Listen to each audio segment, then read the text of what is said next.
दोस्तों, व्याख्या चैनल में आपका स्वागत है। इस वीडियो के अंतर्गत हम बात करेंगे केदारनाथ बद्रीनाथ मंदिर समिति के बारे में।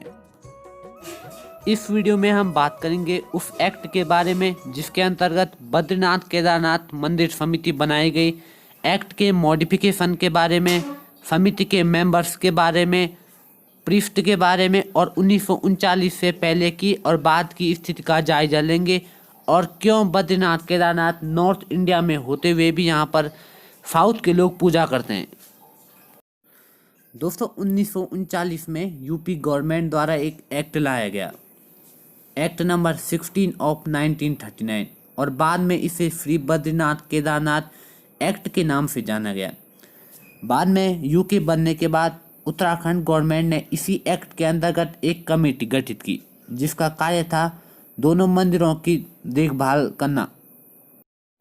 इस बोर्ड में 17 मेंबर होते हैं जिसमें से 3 का चयन उत्तराखंड लेजिस्लेटिव असेंबली करती है और चमोली, टिहरी, पौड़ी और उत्तरकाशी जिलों से एक एक मेंबर नियुक्त किए जाते हैं तथा बाकी के 10 मेंबर उत्तराखंड विधानसभा नियुक्त करती है। अब हम बात करेंगे यहाँ के पुजारियों के बारे में। टेम्पल रिकॉर्ड के अनुसार यहाँ के पुजारी शिव योगी यानी दंडी सन्यासी होते थे जो सामान्यतः लंबूरी संप्रदाय से बिलोंग करते हैं। लंबूरी संप्रदाय दक्षिण भारत के केरल राज्य का एक संप्रदाय है। 1776 एडी में जब लास्ट शिवयोगी बिना किसी उत्तराधिकारी को नियुक्त किए मर जाता है, तब गढ़वाल के राजा ने केरल के सामान्य लंबूरी जो शिवयोगी न थे उनको इसका भार सौंपा। 1939 से पहले यानी एक्ट बनने से पहले जितने भी भक्त श्रद्धालु केदारनाथ और बद्रीनाथ में यात्रा करने आते थे उनके प्रसाद, धन और जो दान दक्षिणा वे देते थे वो यहाँ के प्रधान पुजारी रावल को जाती थी। 1939 के बाद यानी एक्ट बनने के बाद रावल के कार्यों को केवल धार्मिक स्तर तक ही सीमित रखा गया। एक प्रशासनिक व्यवस्था अस्तित्व में लाई गई जिसमें एक चीफ एग्जीक्यूटिव ऑफिसर यानी एक मुख्य कार्याधिकारी की नियुक्ति की गई जो स्टेट गवर्नमेंट के आदेशानुसार कार्य करेगा। एक उप मुख्य कार्याधिकारी यानी डिप्टी चीफ एग्जीक्यूटिव ऑफिसर, 2 ओएफटी और एक एग्जीक्यूटिव ऑफिसर यानी कार्याधिकारी और एक अकाउंट ऑफिसर यानी वित्त अधिकारी और एक पब्लिक ऑफिसर की नियुक्ति की गई जो चीफ एग्जीक्यूटिव ऑफिसर के आदेशों का पालन करते हैं। अब बात करेंगे रावल और उसकी नियुक्ति के बारे में।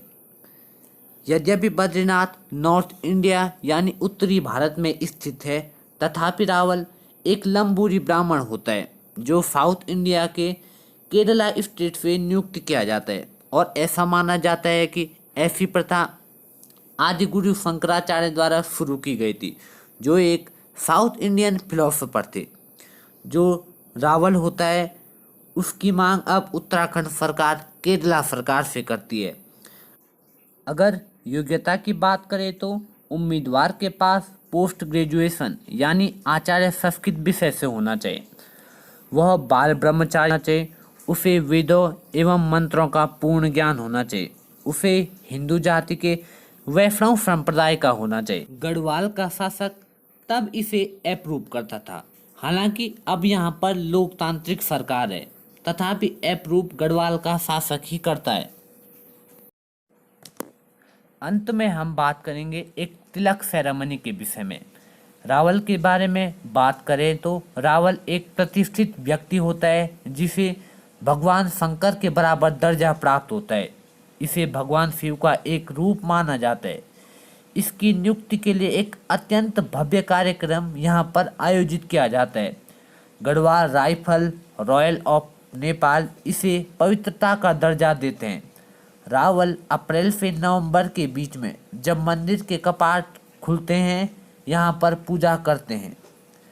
आगे आने वाली वीडियो में हम केदारनाथ, बद्रीनाथ, चारों धामों और अनेक मंदिरों को जोड़े जाने वाले भारत सरकार द्वारा गठित एक नए एक्ट 4 धाम देवस्थानम के बारे में बात करेंगे।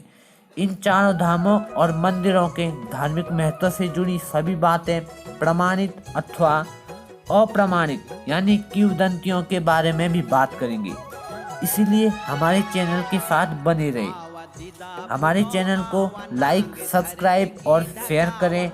हमारा चैनल आपको गढ़वाल के अनेक मंदिरों के ज्ञान से रूबरू कराएगा। धन्यवाद।